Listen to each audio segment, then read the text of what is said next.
পাকিস্তানের উত্তর পশ্চিমাঞ্চলীয় শহর পেশোয়ারে আধা সামরিক বাহিনীর সদর দপ্তরে আত্মঘাতী বোমা হামলা চালিয়েছে সন্ত্রাসীরা। সোমবার সকাল ৮টায় আধা সামরিক বাহিনী এএফসির সদর দপ্তরের গেটে আত্মঘাতী হামলা চালানো হয়। এতে ঘটে হতাহতের ঘটনা। একজন হামলাকারী মূল গেটের কাছে আত্মঘাতী বিস্ফোরণ ঘটায়, আর দুইজন কম্পাউন্ডের ভেতরে প্রবেশ করে। হামলার পর ভবনে প্রবেশের চেষ্টা করলে তাদের গুলি করে হত্যা করে নিরাপত্তা বাহিনী। পাকিস্তান পুলিশ বলছে এই ঘটনায় এএফসির ৩ সদস্য নিহত হয়েছেন, আহত হয়েছেন আরও ২ জন। ঘটনার পর নিরাপত্তা বাহিনী পুরো এলাকা ঘিরে ফেলে। খাইবার পাখতুনখোয়া প্রদেশের রাজধানী পেশোয়ারের ঘনবসতিপূর্ণ একটি এলাকায় ওই সদর দপ্তরটি কয়েকদিন আগে চালু করে দেশটির সরকার।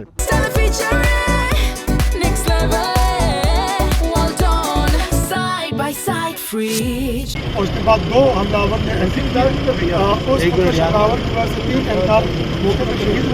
এদিকে সন্ত্রাসী হামলায় তীব্র নিন্দা জানিয়েছেন দেশটির প্রধানমন্ত্রী শেহবাজ শরীফ। সেই সাথে এই হামলার তদন্ত করে জড়িতদের কঠোর প্রতিশোধের হুঁশিয়ারি দিয়েছেন। তবে হামলাকারীদের প্রতিহত করায় নিরাপত্তা বাহিনীর প্রশংসাও করেন।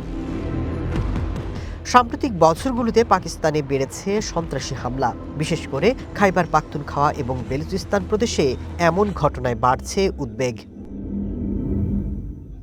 Masud Rana, one international desk.